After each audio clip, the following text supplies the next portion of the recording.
la yaab ayay noqotay markii Faadimo Maxamed Ibraahim oo ka mid ah dadweynaha magaalada Laascaanood oo da'deeda lagu qiyaasay 12 sano jir ay ku dhacday arin mucjiso ah oo naxdin leh kadib markii lagu arkay dhagaxaan ka soo daadanaya afka dhagaha iyo indhaha sida ay noo sheegtay hooyadeed oo la nool inantan yar waa tan hooyadeed oo inooga waramaysa xaaladda la soo daristay Faadimo jimcuhu bilaabno intii ka dambeysana waxa mucjisadaas waa soo kordhis afka dhagaha sanka inta waa ka soo daadanayay waxa aad arkaysaan wax la qaaday oo la koobiba karin oo jaygaas meedhana ayaa ka soconayay waxay la qaysaan ma jirto xanuunkan gabadha goorma ku bilaabmay goorma ay ku aragtay adigu muddo indhu xanuunayeen jirto jimciga waxaan bilaabmay dhagaxan labada dhigood labada indhood sanka afka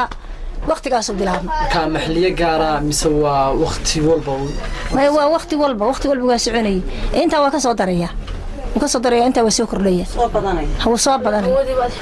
bal dhagaxantan maxaan isugu jirin dhagaxanti waa tan afka ka soo dhacay waxaasoo daan tirkoob lahayn ilaa saaka dadku waa qaaday hadda aadan weli baa loo diray qayb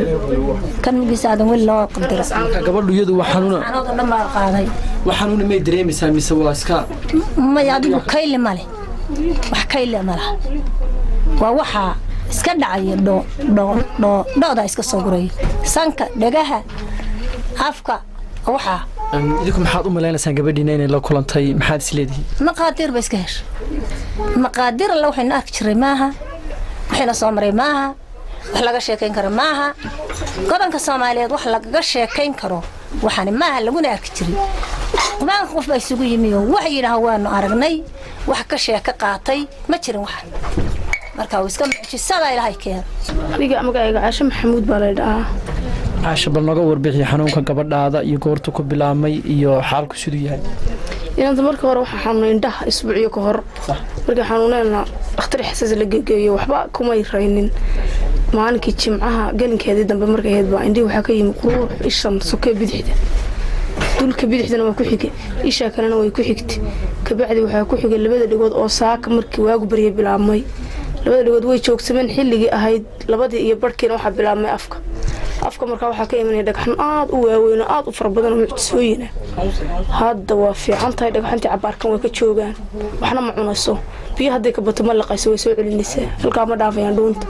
waxaan waa dareemaysaa ma jiro nabarka dhagaxas markuu soo jiro bay dee qof jindana satay oo qandoonaysa waxaas haduu soo dhaafana xanuun ma dareemayso wax dhaqaatiir aad u badhiteen ilaaminka dhaqaatiirka indhaha waan u geynay waxba naga may oranin dhaqaatiir joogsameen xilligii ahayd labadii iyo barkiina waxa bilaabmay afka marka waxa ka imanay dhagaxan aad u walba dhagaxa qabo dhagax markaan soo aragnay ishaasu ka soo dhacay bidix dhagax ma garatay dhagaxuna wuxuu leeyahay kaasoo ka soo dhacay waxa buuxa sufuraa buuxa waxa buuxa hadii beedanka maraa buuxda kii isha ka soo dhacay